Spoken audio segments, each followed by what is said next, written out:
ఇక్కడ మీరు చూస్తే ప్రోగ్రెస్ రిపోర్ట్లో మీరు చూస్తే ఖర్చు 11,722 కోట్ల రూపాయలు తెలుగుదేశం పార్టీ హయాంలో. వీళ్ళు ఖర్చు పెట్టింది 4,100 కోట్లు. 72% అయితే 3.84% పనులు పూర్తి చేశారు, పెంచారు. కేంద్రం నిధులు ఒక్క రూపాయి కూడా దారి మళ్లించలేదు. కేంద్రం ఇచ్చిన డబ్బులు మేమున్నప్పుడు 4,000 కోట్ల రూపాయలు మనం పెట్టి పనులు చేశాం. ఆ 4,000 కోట్లు రియంబర్స్ చేశారు. అదనంగా అయిందానికి డబ్బులు ఇచ్చారు. ఇచ్చిన డబ్బుల్లో 3,345 కోట్లు వేరేదాన్ని డైవర్ట్ చేశారు. నిధులు కొరత కూడా ఒకటి తీసుకొచ్చాడు. మళ్ళీ ఎక్కడ పెట్టాడో ఏం తెలియదు కానీ మొత్తం డైవర్ట్. ఇలాంటి ప్రాజెక్టులో తెలుగుదేశం పార్టీ హయాంలో స్టేట్ ఫండ్స్ పెట్టి ప్రాజెక్టు పూర్తి చేస్తే ఇతను వాళ్ళిచ్చిన డబ్బులు డైవర్ట్ చేసే పరిస్థితికి వచ్చాడు. ఆ రోజు కేంద్ర మంత్రులు గిన్నీస్ రికార్డుని వచ్చాయి. ఈరోజు అందరూ కూడా తప్పు పట్టే పరిస్థితికి వచ్చారు. ప్రాజెక్టే ప్రశ్నార్థకమైంది. ఎత్తు 45.72 మీటర్లు, 194 టీఎంసీ ఆఫ్ వాటర్. ఇప్పుడు 41.15 అని మాట్లాడుతున్నారు.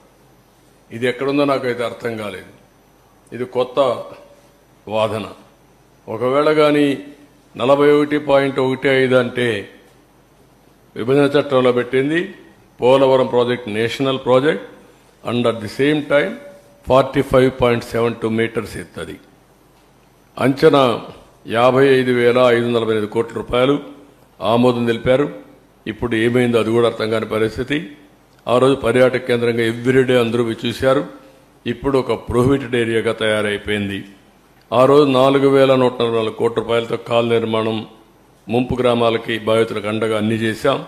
ఈరోజు 1,687 కోట్లు మాత్రం ఖర్చు పెట్టారు.